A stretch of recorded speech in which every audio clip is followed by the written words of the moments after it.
G'day and welcome to FPV Bros. This is just a short video on how to upgrade your microphone in your Xiaomi Yi, or however you pronounce it.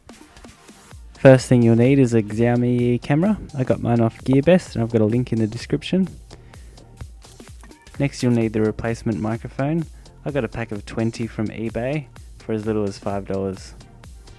All you'll need now is a small Phillips head screwdriver, some sort of prying tool, and a soldering iron. So I started off by pulling apart the camera. You can do this by pulling off the back hatch and removing the battery.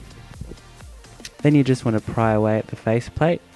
Takes a little while and you think you're going to break something, but it comes off eventually. Then you just want to take off the 4 screws behind the faceplate. One of them's hidden behind a sticker in the corner. Then just behind the record button, there's a black piece of plastic.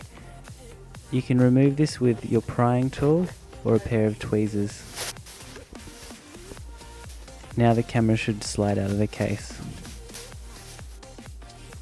On the top of the camera, you'll see a black wire that leads to the small microphone.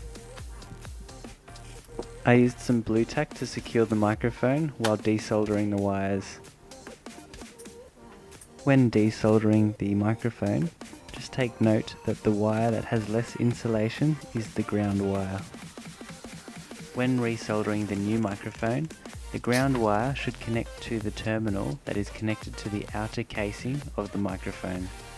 The microphone that comes with the camera is slightly smaller than the microphone I replaced it with. I'm no microphone expert, but my understanding is that the larger microphones have more impedance and therefore produce less volume. So in the case of a quadcopter, it's not as static or loud. Because the microphone's slightly larger, I did have to just route out a small piece of plastic where the microphone sits. I used a CNC bit on my drill, but you could probably use the soldering iron. Then you just have to slide the camera back into the shell, apply the 4 screws, and put your camera back together, and it's ready to go. I really think this upgrade improves the microphone, especially if you're using it on a quadcopter. I'm not as impressed as I thought I would be, but we'll finish off with a video comparison.